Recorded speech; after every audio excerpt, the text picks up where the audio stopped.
برادران اسلام، میرے محترم اور مکرم سامعین اکرام، آپ کے سامنے سورہ بقرہ آیت نمبر 83 تلاوت کی ہے۔ جیسا کہ گزشتہ درس میں آپ حضرات کے سامنے عرض کیا تھا کہ ان آیات میں اللہ رب العالمین نے بنی اسرائیل سے ایک عہد لیا تھا، جس عہد کے اندر اللہ تبارک و تعالیٰ نے جن باتوں کا عہد لیا وہ یہ تھا کہ اللہ کے سوا کسی کی عبادت نہ کرنا، یعنی توحید پر قائم رہنا، اللہ کو ایک ماننا اور اللہ رب العالمین کو اپنا معبود بنا کر اس ہی کی عبادت کرنا۔ اور اس کے ساتھ ساتھ اللہ رب العالمین نے کچھ احکامات وہ بیان فرمائے تھے جن احکامات کا تعلق تمام شریعتوں میں ایک جیسا ہے، چاہے وہ حضرت آدم علیہ السلام ہو، چاہے وہ موسیٰ علیہ السلام ہو، ابراہیم ہو، اسماعیل، یوسف، زکریا، یحییٰ، عیسیٰ علیہ السلام، یہاں تک کہ جناب محمد الرسول اللہ صلی اللہ تعالیٰ علیہ وسلم تک تمام انبیاء پر جو آسمانی مذاہب ہیں اور جو شریعتیں اتاری گئیں، ان تمام شریعتوں میں جو احکام مشترک تھے وہ بیان فرمائے۔ وہ کیا ہیں؟ نمبر 1 ماں باپ کے ساتھ اچھا سلوک کرنا، نمبر 2 رشتہ داروں کے ساتھ اچھا سلوک کرنا، نمبر 3 یتیموں اور مسکین محتاج لوگوں کے ساتھ اچھا سلوک کرنا، نمبر 4 لوگوں سے اچھے انداز میں گفتگو، پیار محبت والی گفتگو کرنا، اپنے مزاج میں، اپنے ایٹیٹیوڈ میں، اپنے مزاج میں اچھی طرح یعنی مناسب گفتگو کا لہجہ بنانا، جس کی وجہ سے سامنے والے آپ کی بات سن کر اکتا نہ جائیں، تنگ نہ ہوں، بلکہ ان کے دل میں محبت پیدا ہو، چاہے وہ مسلمان ہوں یا کافر ہوں۔ اور اس کے ساتھ ساتھ اللہ تعالیٰ نے فرمایا نماز کی پابندی کرنا اور زکوٰۃ ادا کرنا۔ یہ وہ احکامات تھے جو سب شریعتوں میں متفقہ تھے، ان میں کوئی کمی بیشی نہیں ہوئی ہے، آج بھی اسی طرح قائم ہیں۔ اللہ رب العالمین نے سب سے پہلے اپنا حق بیان فرمایا، جس کو توحید اور بندگی کا حق کہتے ہیں۔ ہر مسلمان پر فرض ہے، جو اپنے آپ کو مسلمان کہلاتا ہے، جب تک اس کا عقیدہ توحید قائم نہ رہے گا وہ مسلمان نہیں ہو سکتا۔ عقیدہ توحید کا مطلب گزشتہ درس میں آپ حضرات کے سامنے بیان کیا تھا کہ اللہ تبارک و تعالیٰ کو پہچان کر اس کو ایک ماننا، اس کی صفات میں اس کے ساتھ کسی کو شریک نہ ٹھہرانا، جو حق اللہ تعالیٰ کا ہے وہ حق کسی اور کو نہ دینا، یہ ہے توحید۔ اس کے بعد اللہ تعالیٰ نے فرمایا وَبِالْوَالِدَيْنِ إِحْسَانًا، اور اپنے والدین کے ساتھ نیک سلوک کرو۔ محترم سامعین کرام، یہاں سے اللہ تعالیٰ نے حقوق العباد کا بیان شروع فرمایا، اور علماء کرام نے ان موضوعات پر مستقل بڑی بڑی کتابیں لکھی ہیں اور بڑی تفصیل کے ساتھ لکھی ہیں کہ حقوق العباد کیا ہیں، بندوں کے حقوق۔ ایک ہے اللہ کا حق اور ایک ہے بندے کا حق۔ بندے کا جو حق ہے ان تمام حقوق میں سب سے بڑا، سب سے پہلا حق ماں باپ کا ہے۔ کیوں؟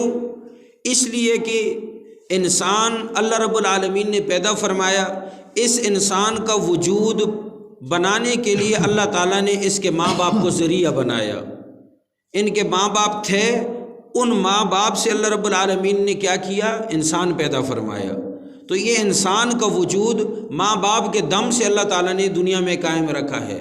لہٰذا ماں باپ کا اتنا بڑا مقام ہے کہ انسان کا وجود قانون اور رسول کے تحت ماں باپ کے بغیر نہیں ہو سکتا، اس لیے اللہ تعالیٰ نے اپنے حق کے بعد سب سے پہلا حق جو ہے وہ بندے کا ماں باپ کا بیان فرمایا ہے۔ بہت بڑا حق ہے ماں باپ کا۔ آج کی ہماری گفتگو بھی اسی حوالے سے ہے، ماں باپ کی شان کیا ہے، ان کا مقام کیا ہے، ماں باپ کی خدمت اور ان کے حسن سلوک کرنے پر اجر اللہ نے کتنا بڑا رکھا ہے، اور ماں باپ اگر دنیا میں ہیں تو ان کا کتنی بڑی اللہ تعالیٰ کی وہ نعمت ہے، اور ماں باپ اگر دنیا سے چلے گئے ہیں اور بدنصیب اولاد کے اوپر ماں باپ کا سایہ نہیں ہے، اور دنیا میں ان سے ماں باپ کے حقوق میں اگر کوتاہی ہو چکی ہے تو کیا اس کی تلافی ماں باپ کے مرنے کے بعد ہو سکتی ہے یا نہیں؟ یہ چند باتیں ہیں جو توجہ کے قابل ہیں، لہٰذا ہر انسان جو ہے ان باتوں کو سن کر سمجھ کر ان پر عمل کرے۔ اللہ رب العالمین نے فرمایا وَبِالْوَالِدَيْنِ إِحْسَانًا، قرآن مجید فرقان حمید میں تقریباً 32 یا 33 جگہ ایسی ہیں جہاں اللہ تعالیٰ نے 2 چیزوں کا جوڑا بیان فرمایا ہے، ان 2 چیزوں کو جوڑ کر بیان فرمایا۔ جیسے نماز کو بیان فرمایا تو نماز کے ساتھ زکوٰۃ کو بیان فرمایا، دنیا کا بیان فرمایا اس کے ساتھ آخرت کا بیان فرمایا، زندگی کو بیان فرمایا تو اس کے ساتھ اللہ تعالیٰ نے موت کو بیان فرمایا، جنت کا ذکر کیا تو اللہ تعالیٰ نے جہنم کا ذکر فرمایا۔ اسی طرح جب بھی اللہ تعالیٰ نے اپنی عبادت کا بیان فرمایا تو فوراً اپنے ساتھ انسان کے لیے ماں باپ کے ساتھ حسن سلوک کا بیان فرمایا۔ ماں باپ کی شان اور مقام کے لیے اتنا ہی کافی ہے، اللہ تعالیٰ نے جہاں اپنا ذکر فرمایا وہاں انسان کے ماں باپ کا ذکر فرمایا۔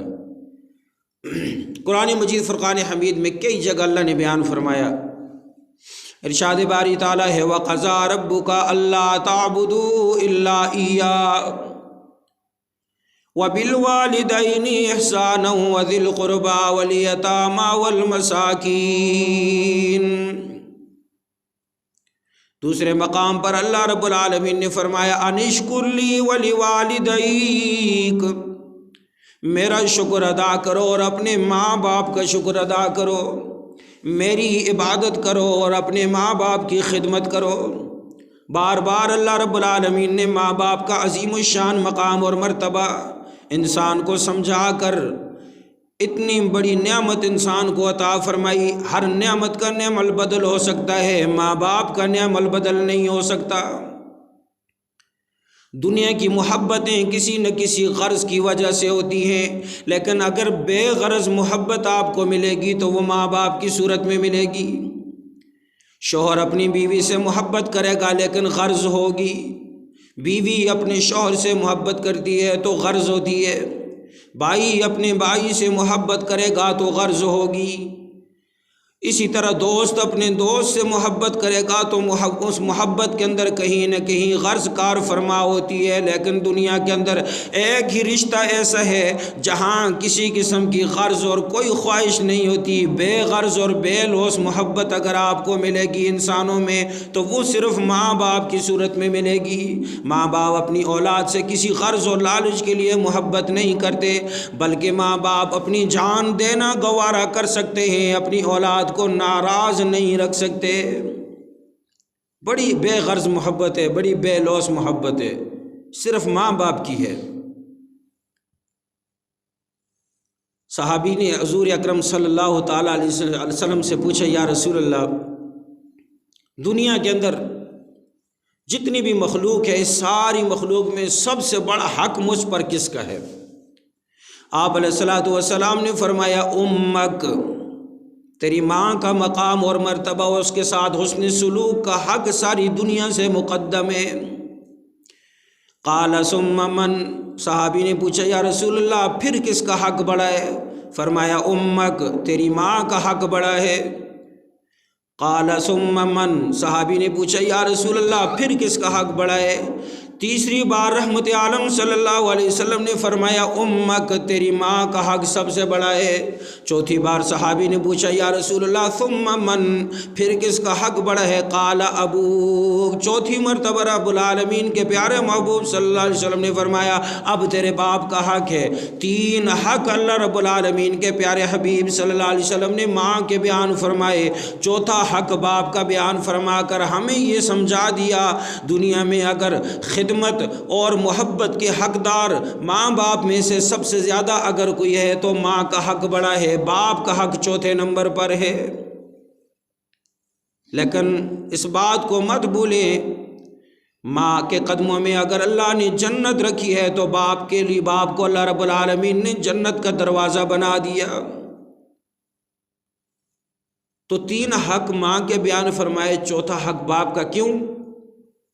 اس لیے کہ انسان کے وجود بننے میں، پھر انسان کی پرورش اور پالنے پوسنے میں جتنی مشقت جتنی تکلیف ماں کو حاصل ہوتی ہے ملتی ہے، اتنی مشقت اور تکلیف باپ پہ نہیں گزرتی۔ اس لیے اللہ رب العالمین نے ماں کا حق زیادہ رکھا ہے، اور بدقسمتی سے آج وہی ماں در در کی ٹھوکر کھا رہی ہے۔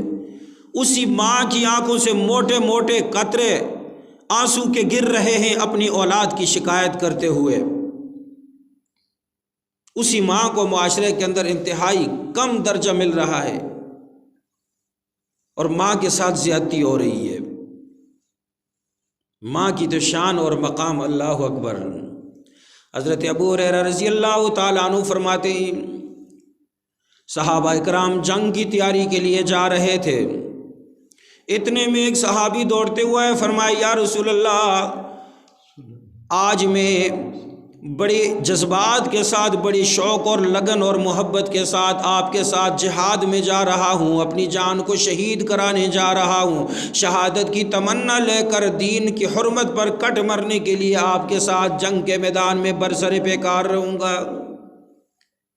آپ علیہ الصلوۃ والسلام نے فرمایا کیا ماں باپ سے اجازت لے کر آئے ہو؟ فرمایا یا رسول اللہ، اس حال میں آیا ہوں، میرا شوق اتنا زیادہ تھا کہ میں اپنے ماں باپ کو روتا ہوا چھوڑ کر آ رہا ہوں، میرے ماں اور باپ میرے جانے پر راضی نہیں تھے، لیکن جہاد کے ساتھ محبت اور شوق، آپ کے ساتھ جا کر آپ کے دین کی حفاظت کے لیے لڑ کر مر جانا مجھے ساری دنیا سے زیادہ پسند تھا۔ اسی محبت اور شوق میں ماں باپ کو روتا ہوا چھوڑ کر آیا ہوں۔ آپ علیہ الصلوۃ والسلام کا رنگ پیلا پڑ گیا۔ آپ علیہ الصلوۃ والسلام نے مڑ کر فرمایا اے میرے صحابی، تیرا جذبہ قابل قدر ہے، تیرا شوق اور محبت قابل دید ہے، تیرا جذبہ اور شوق اپنی جگہ، لیکن جن ماں باپ کو روتا ہوا چھوڑ کر آیا ہے، پہلے جا کر ماں باپ کو ہنسا کر آپ پھر میرے ساتھ جنگ پر جا کر شہید ہو جانا۔ جس ماں باپ کو رلایا ہے پہلے اس کو ہنسا کر آؤ میرے ساتھ۔ ٹھیک ہے تیرا جذبہ اپنی جگہ، دین کی ضرورت اپنی جگہ، تیرا شوق اور محبت اپنی جگہ، لیکن خدا کی قسم جب تک ماں باپ کی آنکھوں سے آنسو خشک نہیں ہوں گے بندے، تیری کوئی عبادت اللہ کی بارگاہ میں قبول نہیں ہوگی۔ کتنی بڑی عبادت کیوں نہ ہو، اپنے شوق کو پیچھے رکھو، اپنی خواہش کو پیچھے رکھو، اپنے جذبے کو پیچھے رکھو، ماں باپ کو ہنستا ہوا محبت کے ساتھ اچھے سلوک میں رکھنا یہ پہلا کام ہے۔ ایک اور صحابی حضور اکرم صلی اللہ علیہ وسلم کے دربار میں یا رسول اللہ جہاد میں جانا چاہتا ہوں۔ آپ علیہ الصلوۃ والسلام کہیں جنگ کی تیاری فرما رہے تھے کافروں کے ساتھ، تو آپ علیہ الصلوۃ والسلام نے پوچھا کیا تیرے ماں باپ زندہ ہیں؟ فرمایا جی یا رسول اللہ ماں باپ الحمدللہ زندہ ہی۔ آپ علیہ الصلوۃ والسلام نے فرمایا ففیہما فجاہد، جاؤ اپنے ماں باپ کی خدمت کر کے جہاد کرو۔ اتنا بڑا مقام ہے، اس کا یہ مطلب نہیں ہے کہ دین کا کوئی اور کام نہ کریں، یہاں ایک اصول بیان فرما دیا۔ وہ اصول کیا ہے؟ وہ اصول یہ ہے کہ دین عقل کا نام نہیں ہے، دین رسول اللہ صلی اللہ علیہ وسلم کی تابعداری کا نام ہے۔ اس اصول کو سمجھیں۔ آج ہم مار کیوں کھاتے ہیں؟ ہم اپنے شوق، اپنی محبت کو پورا کرنے کے لیے دین کے سارے کام کرتے ہیں، لیکن دوسری طرف اللہ اور اس کے رسول کی اتباع کو چھوڑ دیتے ہیں۔ اس واقعے کے اندر آپ غور کیجئے، دین ہمارے شوق پورے کرنے کا نام نہیں، دین ہماری خواہش پوری کرنے کا نام نہیں ہے، دین رسول اللہ صلی اللہ علیہ وسلم کی تابعداری کرنے کا نام ہے۔ کیسے؟ صحابی جا رہے ہیں جہاد پر۔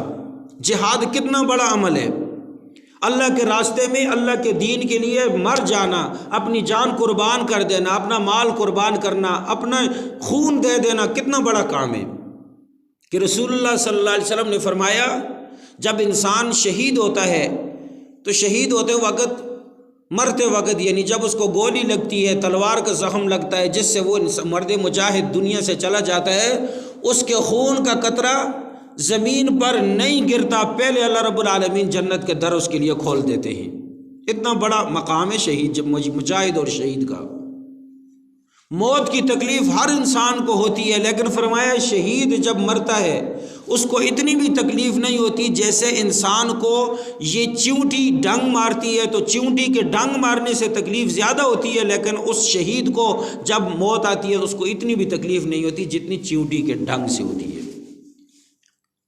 اور فرمایا جب انسان اللہ کے راستے میں خدا کے دین کی خاطر شہید ہو جاتا ہے، اللہ تعالیٰ اس کو ابد الآباد زندگی عطا فرماتے ہیں، اور اس کی روح کو اللہ رب العالمین جنت کے سنہری اور سبز پرندوں کے اندر ڈال کر ان کو جنت کے باغوں میں چھوڑ دیا جاتا ہے، جہاں چاہیں کھاتے پیتے اڑتے ہیں اور جنت کا سکون اور لذت حاصل کرتے ہیں۔ بہت بڑا مقام ہے۔ لیکن یہاں پر دیکھیں کہ وقت کا تقاضا کیا ہے، ایک طرف ماں باپ ہیں، دوسری طرف اللہ کے راستے کے اندر شہید ہونے کا جذبہ ہے۔ اب وہ بھی ثواب کا کام ہے، یہ بھی ثواب کا کام ہے، لیکن اس وقت تقاضا یہ تھا کہ تمہارے ماں باپ تمہارے محتاج اور مجبور ہیں، بڑھاپے میں ہیں، بیمار ہیں، ان کی خدمت کے لیے کوئی اور بندوبست نہیں ہے، ان کی دیکھ بھال کے لیے کوئی اور انتظام نہیں ہے، تو اے میرے صحابی فرمایا کہ تم دین کے سارے کام چھوڑ دو، پہلے جا کر اپنے ماں باپ کی خدمت کرو اور ان کو پالو اور پوسو اور ان کو سہارا بنو ان کے لیے۔ یہ ان کے لیے سہارا بننا دنیا میں اپنی جان قربان کرنے سے زیادہ بہتر ہے۔ تو یہاں ایک طرف اللہ کے رسول کا حکم تھا، دوسری طرف صحابی مرد مجاہد کا شوق تھا۔ شوق کیا تھا کہ میں اللہ کے راستے میں جنگ کرتے ہوئے شہید ہو جاؤں۔ رسول اللہ صلی اللہ علیہ وسلم کا حکم تھا کہ واپس جاؤ اپنے ماں باپ کی خدمت کرو۔ اس صحابی نے اپنا شوق قربان کر دیا، اپنا جذبہ قربان کر دیا، اتنی بڑی شہادت کی دولت کو اپنے ماں باپ کی خدمت اور ان کے سہارے کے لیے قربان کر کے ابد الآباد وہ کامیاب ہو گیا۔ یہاں انہوں نے رسول اللہ صلی اللہ علیہ وسلم کے حکم کی اتباع کی ہے، اپنا شوق چھوڑ دیا۔ یہ ہے دین، یہ نہیں میرا شوق ہے جی میں تو پہلی صف میں نماز پڑھوں گا چاہے میرے ماں باپ تڑپتے رہے۔ یاد رکھیں ایک مسئلہ ہے، وہ آپ نے پہلے بھی شاید کسی سے یہ سنا ہوگا، رسول اللہ صلی اللہ علیہ وسلم نے فرمایا اگر میں نماز پڑھنے کے لیے ہاتھ باندھ کر کھڑے ہو جاؤں، ادھر سے میری اماں پکارے کہ محمد صلی اللہ علیہ وسلم آ جاؤ، تو میں اپنے فرض نماز کو اپنے ماں کے قول اور اپنے ماں کے بلاوے کے اوپر قربان کر دوں گا، نماز توڑ دوں گا، پہلے اپنی اماں کی خدمت میں حاضر ہوں گا۔ اسی طرح فرمایا علماء کرام نے آپ اگر مسجد میں نماز پڑھنے کے پابند ہیں، بہت اچھی بات ہے، باجماعت نماز ادا کرتے ہیں، لیکن مسجد اگر دور ہے اور ماں باپ گھر میں ہیں، ان کی خدمت کے لیے کوئی بھی نہیں ہے، وہاں پر ماں باپ کو آپ کے سہارے کی ضرورت ہے۔ ادھر مسجد میں اذان ہو گئی ہے، ادھر ماں باپ ہیں کہ ان کو کھلانا، ان کو پلانا، ان کو اٹھانا، ان کو بٹھانا، اتنے مجبور ہیں کہ وہ 5-10 منٹ بھی آپ کو باہر نہیں چھوڑ سکتے، اور مسجد دور ہے۔ جتنا آپ مسجد میں آ کر نماز پڑھیں گے واپس جائیں گے آپ کا آدھا گھنٹہ پونے گھنٹہ لگ جائے گا، ادھر ماں باپ اتنے ٹائم تک پریشان ہیں، بیمار ہیں، ان کو آپ کی خدمت کی ضرورت ہے۔ علماء نے فرمایا مسجد میں جماعت کے ساتھ نماز کو اپنے ماں باپ کی خدمت پر قربان کر دیں، یہ بہت بڑا درجہ اور ثواب ہے۔ یہاں تک حکم دیا ہے، باقی تو چھوڑیں، لیکن اس کا یہ مطلب نہیں ہے کہ آپ مسجد میں نماز پڑھنا چھوڑ دیں۔ یہ اس آدمی کے لیے ہے جس کے گھر سے مسجد دور ہو، آنے جانے میں وقت لگتا ہو۔ جس آدمی کے گھر کے قریب مسجد ہے، 5-10-15 منٹ کا راستہ ہے، اس شخص کے لیے یہ حکم نہیں ہے وہ آ کر پہلے مسجد میں باجماعت نماز ادا کرے پھر جا کر ماں باپ کی خدمت کرے۔ کیوں؟ 5-10 منٹ انسان پیشاب پانی روٹی کھانے کے لیے ماں باپ سے الگ ہو سکتا ہے، مجبوری ہے نا، آپ جائیں گے پیشاب پخانے کے لیے 5-10 منٹ آپ کے لگ جائیں گے، کھانا کھانے کے لیے جائیں گے ماں باپ کو چھوڑ کر، آپ کی ضرورت پوری کرنے کے لیے 5-10 منٹ لگ جائیں گے، تو اگر 5-10 منٹ کا راستہ مسجد کا ہے تو آپ مسجد میں آ کر فرض نماز ادا کر کے پھر جا کر ماں باپ کی خدمت کریں گے۔ بہرحال یہ مسئلہ اس لیے بیان فرمایا، ایک طرف اللہ کا حکم ہے، اللہ کے رسول صلی اللہ علیہ وسلم کی اتباع ہے، دوسری طرف ہمارا شوق ہے، اپنے شوق کو اللہ کے رسول صلی اللہ علیہ وسلم کی اتباع پر قربان کر دینے کا نام دین ہے۔ بس یہ بات آسان ہے، اس واقعے نے ہمیں بتا دیا۔ نمبر 2، ماں باپ کے ساتھ ماں باپ کا جو حق اتنا بڑا رکھا ہے تو اللہ تبارک و تعالیٰ نے اس کا اجر بھی بہت بڑا رکھا ہوگا۔ سرکار دو عالم صلی اللہ تعالیٰ علیہ وسلم نے فرمایا ماں باپ کی نافرمانی سے بچو، اللہ رب العالمین کے بعد اگر سب سے بڑا حق اور مقدم حق کسی کا ہے تو وہ ماں باپ کا حق ہے۔ جو شخص ماں باپ کے حقوق کے اندر کوتاہی کرے گا، اس کے ماں باپ ناراض ہو کر دنیا سے چلے جائیں گے تو اللہ تبارک و تعالیٰ مرتے وقت اس شخص کو کلمہ نصیب نہیں فرمائیں گے، اس بد نصیب کو کلمہ نصیب نہیں ہوگا جو بات بات پر ماں باپ کو ٹوکتا ہے۔ قرآن مجید فرقان حمید میں اللہ رب العالمین نے دوسرے مقام پر فرمایا وَاخْفِضْ فَلَا تَقُلْ لَهُمَا اُفٍّ وَلَا تَنْهَرْهُمَا، اپنے ماں باپ کے سامنے اف بھی نہ کہو۔ تو اس کے اندر علماء اکرام نے ایک مسئلہ بیان فرمایا ہے، ماں باپ کے بڑھاپے کا ذکر فرمایا، جوانی کا ذکر نہیں۔ ماں باپ اگر بوڑھے ہو جائیں تو ماں باپ کی طبیعت میں چڑچڑاپن پیدا ہو جاتا ہے۔ انسان جب بڑھاپے میں چلا جاتا ہے تو انسان کے منہ سے بات ایسی نکلتی ہے، سننے والے کو وہ غلط فہمی ہو جاتی ہے اس بات سے۔ تو یہاں حکم فرمایا کہ اگر تمہارے ماں باپ بوڑھے ہو چکے ہیں اور ماں باپ کی بات آپ کو ناگوار لگتی ہے، تو جب ماں باپ کی بات آپ کے دل پر ناگوار لگے اور ماں باپ کے زبان سے جو بات نکلی، چاہے وہ آپ غلط کیوں نہیں سن رہے ہیں، چاہے وہ غلطی بات کیوں نہ ہو، لیکن اس وقت بھی اپنے ماں باپ کو ٹوکنا اور ان کے سامنے اف کہنا بھی حرام ہے۔ ماں باپ کو یہ کہنا بھی حرام ہے کہ آپ نے غلط بولا ہے، اس طرح بھی نہ کہیں،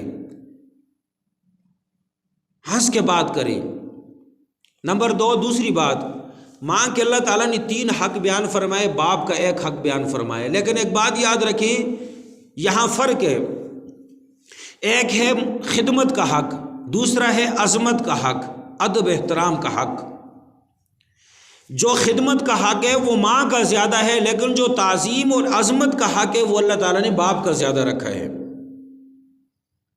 ماں کے 3 حق اس لیے زیادہ رکھے کہ انسان ماں کے ساتھ بے تکلف ہو کر ہر بات کر سکتا ہے، لیکن باپ کے ساتھ انسان بے تکلف ہو کر بات نہیں کر سکتا، اس لیے ماں کے زیادہ حقوق رکھے تاکہ ان کی زیادہ خدمت کی جائے، کیونکہ ماں اپنے بچوں کے ساتھ بے تکلف ہوتی ہے، بچے بات بات پر بے ادبی کر لیتے ہیں، بات بات پر ایسی حرکت کر دیتے ہیں، ماں کے دل دکھ جاتا ہے، اس لیے فرمایا ماں کے حقوق زیادہ رکھے ہیں، لیکن عظمت باپ کی زیادہ ہے، مقام باپ کا زیادہ رکھا ہے کہ جب ماں باپ میں سے دونوں آپ کے سامنے ہوں، اپنے والد کی طرف پاؤں پھیلا کر نہ بیٹھیں، اپنے والد کا ادب کریں۔ جب کسی محفل میں آپ کا باپ آ جائے، آپ کا والد صاحب آ جائے، تو عظمت کے ساتھ ادب کے ساتھ اس کے سامنے کھڑے ہو جائیں۔ جس راستے پہ آپ کا باپ چل رہا ہے، آپ راستے سے سائڈ پہ ہو جائیں تاکہ آپ کا باپ گزر جائے۔ ہر موقع پر عزت، تکریم، عظمت کرنی ہے تو باپ کی زیادہ، خدمت اور اطاعت کرنی ہے تو ماں کی زیادہ کرنی ہے، اس لیے بیان فرمایا۔ 2 باتیں ہو گئی۔ نمبر 3، ماں باپ کے خدمت اور حسن سلوک پر کتنا بڑا اجر ملتا ہے۔ سرکار دو عالم صلی اللہ تعالیٰ علیہ وسلم نے فرمایا، لوگوں ماں باپ کے ساتھ اچھا سلوک کرو، اس لیے کہ جو شخص صبح اٹھ کر محبت اور پیار کے ساتھ اپنے ماں کے چہرے پر ایک مرتبہ محبت کی نگاہ ڈالتا ہے، اللہ رب العالمین اس پیار بری نگاہ کے بدلے میں ایک حج اور ایک عمرے کا کامل ثواب عطا فرماتے ہیں۔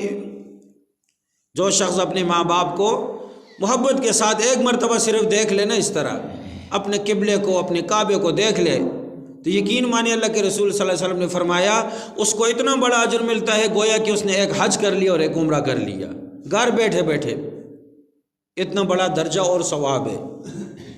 اب آئیے، مسئلہ یہ ہے کہ ماں باپ کا شان اور مقام، اس کے بدلے میں اللہ تعالیٰ نے دنیا میں کیا عطا فرمایا۔ حضرت اویس قرنی رضی اللہ تعالیٰ عنہ کا مشہور واقعہ آپ حضرات نے سماعت فرمایا ہوگا۔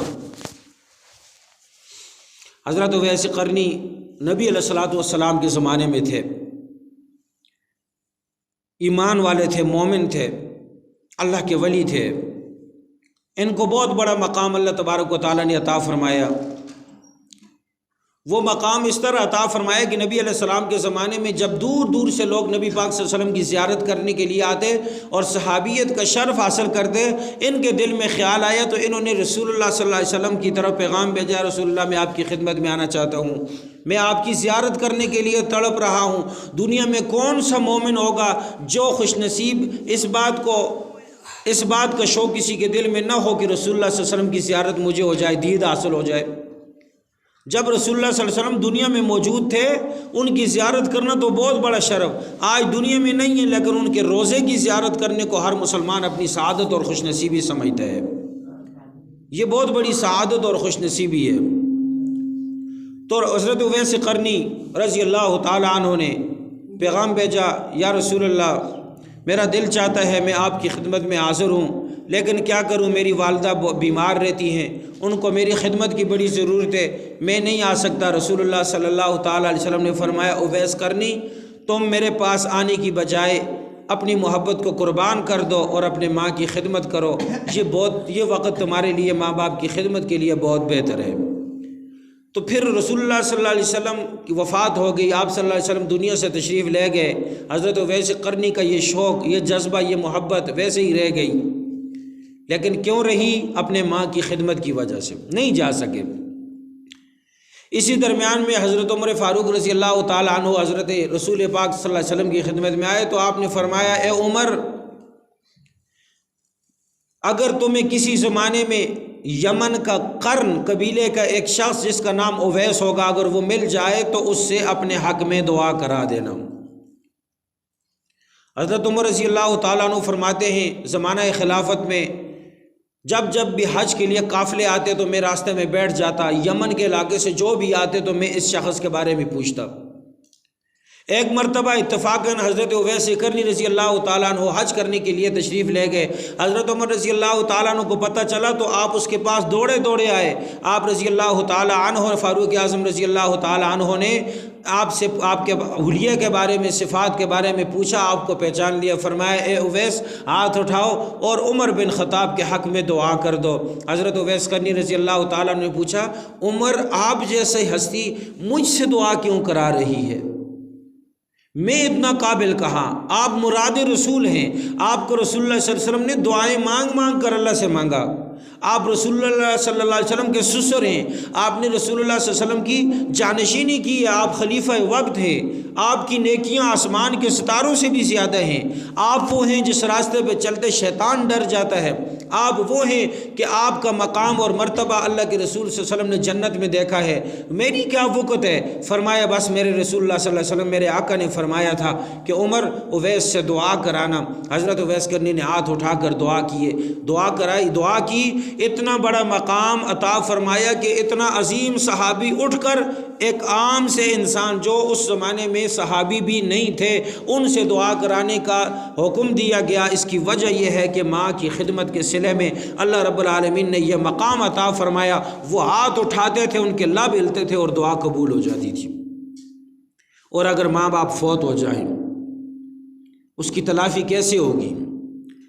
تو حضور اکرم صلی اللہ علیہ وسلم نے فرمایا، جس شخص کے ماں باپ دنیا سے فوت ہو گئے ہیں تو ان کی اولاد کو چاہیے کہ وہ اگر حق ادا کرنا چاہتے ہیں وہ صدقہ کریں، وہ نفل ادا کریں، قرآن کی تلاوت کریں، نفلی عبادت کر کے اس کا ثواب، ایصال ثواب کریں اپنے ماں باپ کو۔ نمبر 2، اگر ماں باپ کے دوست، عزیز رشتہ دار موجود ہیں ان کے ساتھ اچھا سلوک کریں۔ ماں باپ کے دوستوں کے ساتھ اور ماں باپ کے عزیز محبت کرنے والوں کے ساتھ اگر آپ حسن سلوک کرو گے، اچھا سلوک کرو گے، اللہ تعالیٰ اس کے بدلے میں اپنے ماں باپ کے حق میں جو کوتاہی ہوئی ہے اس کو پوری فرما دیں گے۔ اور اس کے ساتھ ساتھ فرمایا کہ اپنی ہر دعا میں اپنی ماں کو، اپنے ماں باپ کو یاد رکھا کریں، یہ ان کا حق ہے۔ جب آپ ان کے لیے مغفرت اور بخشش کی دعا کریں گے تو گویا آپ نے دنیا میں ان کی خدمت گزاری کا حق ادا کر دیا۔ تو ماں باپ کی بڑی شان ہے، بڑا مقام ہے، بڑا مرتبہ، اتنے چھوٹے سے وقت میں نہیں بیان ہو سکتا، بڑی تفصیل ہے، میں نے عرض کیا تھا، لیکن یہ مختصر واقعات قرآن و حدیث کی روشنی میں آپ حضرات کے سامنے بیان فرمائے تاکہ ماں باپ کی مقام اور مرتبہ ہماری آنکھوں کے سامنے آ جائے۔ خدا را ماں باپ کو دھکے مت دو، ماں باپ کے سامنے اف مت کہو، ماں باپ کے منہ سے اگر کوئی بری بات نکلتی ہے برداشت کرو، اس کو اپنی زندگی کے ساتھ تولو۔ یہ سوچو کہ اگر بچپن کی ساری ویڈیو ریکارڈ کر کے آپ کو دکھائی جائے اور بتایا جائے کہ آپ کیسی کیسی حرکتیں اپنے ماں باپ کے ساتھ کرتے تھے، کتنی نگواری کی حالت میں اپنے ماں باپ نے آپ کو پالا اور پوسا، کتنی آپ نے روئے، کتنی راتوں کو آپ نے پیشاب کیا، سخت سردی میں بستر پر آپ نے پیشاب کیا تھا، آپ کی اسی ماں نے جس کو آپ دھکے دے رہے ہیں اس نے اٹھ کر آپ کو خشک کپڑے میں لپیٹ کر اپنی خشک جگہ میں ماں نے آپ کو سلایا اور آپ کے پیشاب کیے ہوئے گیلے بستر پر ماں نے خود رات گزاری ہے۔ اس بات کو بھول گئے؟ حضرت عمر رضی اللہ تعالیٰ عنہ کے زمانے میں ایک شخص پکڑا جو ماں کا نافرمان تھا، حضرت عمر رضی اللہ تعالیٰ عنہ نے اس شخص کے گلے میں پانی کا ڈول بھر کر ڈالا۔ غور کیجئے، عجیب سزا دی ہے۔ اور ڈول بھر کر پانی کا، یہ مٹکا جو ہوتا ہے پانی کا، اتنا ڈول ہوتا ہے، وہ پانی کا بھر کر رسی باندھ کر اس کے گلے میں ڈال دیا اور کہا اب اس کے ساتھ ایک سپاہی رہے گا، یہ اسی بوجھ کے ساتھ کھائے گا، اسی بوجھ کے ساتھ پیے گا، اسی بوجھ کو اٹھا کر یہ سوئے گا، اسی بوجھ کو اٹھا کر یہ پیشاب بہانا کرے گا، اسی بوجھ کو اٹھا کر یہ نماز پڑھے گا۔ اب اس نے ایک دن اس بوجھ کو گلے میں اٹھایا، اس کے پیٹ کے اوپر باندھا ہوا تھا، اب وہ بیٹھنا اٹھنا کھانا پینا نماز پڑھنا مشکل ہے۔ تو وہ شخص تنگ ہوا اور حضرت امیر المومنین کی بارگاہ میں آیا، فرمایا امیر المومنین مجھے معاف فرما دیں، مجھ سے بڑی غلطی ہو چکی ہے، اتنی بڑی سزا میں نہیں برداشت کر سکتا۔ فرمایا اچھا اتنی بڑی سزا نہیں برداشت کر سکتا؟ 9 مہینے تو اپنی ماں کے پیٹ میں تھا، 9 مہینے ماں کے پیٹ میں تھا، اس بیچاری نے اسی بوجھ کے ساتھ کھایا بھی، پکایا بھی، کپڑے بھی دھوئے، جھاڑو بھی لگایا، تمہارے لیے کھانا بھی بنایا، تمہارے عزیزوں بھائیوں بہن بھائیوں کے لیے خدمت بھی کی، اور اس 9 مہینے اپنے پیٹ میں اٹھا کر نماز بھی پڑھی، روزہ بھی رکھا، ہر کام کیا۔ آج تو نے صرف 12 گھنٹے اس بوجھ کو اٹھایا اور تجھے مشکل لگنے لگ گیا، تجھے اتنی حیا نہیں آئی؟ تیری ماں نے تیری خاطر کتنی تکلیفیں برداشت کی ہیں۔ اس شخص کو سمجھ آ گئی، اس نے پاؤں میں گر کر معافی مانگی اور دوڑا اپنی ماں کی خدمت میں، فرمایا اماں جان مجھے معاف کر دیں، مجھے سمجھ آ چکی ہے، امیر المومنین عمر بن خطاب رضی اللہ عنہ نے مجھے اچھی طرح سمجھا دیا ہے، مجھے معاف فرما دے۔ چنانچہ ماں نے معاف فرما دیا۔ اس طرح ہزاروں واقعات ہیں۔ ایک شخص مرنے کے وقت قریب آیا، اس کی زبان پر کلمہ جاری نہیں ہو رہا تھا، سارے روز عزیز رشتہ دار جمع ہوئے، فرمایا کلمہ پڑھیں، لا الہ الا اللہ پڑھیں، خود پڑھتے اس کو تلقین کرتے، لیکن اس شخص کی زبان پہ کلمہ نہیں جاری ہو رہا تھا۔ وہ ایک بزرگ کے پاس گئے، ان کو بلایا، انہوں نے حالت دیکھی، فرمایا کیا اس کے ماں باپ ہیں؟ فرمایا جی ہاں ہیں۔ فرمایا مجھے لگتا ہے کہ اس کی زبان پر کلمہ اس لیے جاری نہیں ہوتا کہ اس کے ماں باپ اس سے ناراض ہیں۔ جب تک ماں باپ معاف نہیں کریں گے اس کی زبان پر کلمہ جاری نہیں ہوگا۔ ماں باپ کے پاؤں پکڑے، ان کی منت کی، سماجت کی، اپنے بیٹے کو معاف فرما دے۔ جب ماں اور باپ نے دل سے معاف کر دیا، اللہ نے زبان پر کلمہ جاری فرمایا۔ خدا را بچیں۔ ہمارے معاشرے میں آج کل تو ماشاءاللہ نئی جنریشن ہے نا، نئی تعلیم ہے، نئی NGOs ہیں، ادھر معاملات ہیں، اور لوگوں کو سمجھا رہے ہیں۔ کیا سمجھاتے ہیں؟ بھائی باپ بھی انسان ہے، بیٹا بھی انسان ہے، انسان انہوں میں دونوں برابر ہیں، تو قدر کس کی کریں؟ یہ ہے آج کل کی تعلیم جو ہمیں گمراہ کر رہی ہے۔ باپ بھی انسان ہے، ماں بھی انسان ہے، اور بیٹا بھی انسان ہے۔ جب انسان ہونے میں سارے برابر ہیں تو ایک دوسرے کا مقام میں فرق کیوں ہے؟ نہیں، یہ گمراہی ہے، یہ تعلیم آپ کو غلط راستے پہ چلا رہی ہے۔ یہ نئے قسم کے پروفیسر بنے لوگ گمراہ کر رہے ہیں۔ ماں باپ کی شان اور مقام بہت بڑا ہے۔ اللہ تعالیٰ نے اپنی عبادت کے ساتھ ماں باپ کا مقام اور مرتبہ کا ذکر فرما کر اس بات کو بیان فرما دیا، اس سے بڑا حق کس کا ہے؟ کسی کا بھی نہیں ہے۔ ماں باپ کو راضی رکھیں، ان کے پاؤں کو دھو کر پانی پئیں، بہت بڑا اجر و ثواب ہے۔ جن کے ماں باپ زندہ ہیں وہ اپنے ماں باپ کو راضی رکھنے کی کوشش کریں، اپنی بیوی سے، اپنے بچوں سے زیادہ ان کو ترجیح دیں، ان کی عزت کریں، معاشرے کے اندر ان کو مقام اور مرتبہ دیں، اور ان کو اس مقام پر بٹھائیں کہ ساری دنیا کے تعلقات اپنے ماں باپ کے لیے قربان کر دیں۔ جن کے ماں باپ دنیا سے رخصت ہو چکے ہیں، اللہ ان کی اولاد کو ہدایت نصیب فرمائے، ان کو ماں باپ کی خدمت کرنے کی توفیق عطا فرمائے۔ نوافل پڑھیں، صدقہ دیں، تلاوت کریں، اپنے ماں باپ کو اپنی دعاؤں میں یاد رکھیں، بس یہ حق تلافی ہو جائے گی۔ اللہ رب العالمین کہا سنا اپنی بارگاہ میں قبول فرمائے، ہم سب کو عمل کرنے کی توفیق عطا فرمائے۔ وآخر دعوانا ان الحمد للہ رب العالمین۔ اللہم صلی علی سیدنا مولانا محمد وبارک وسلم علیہ۔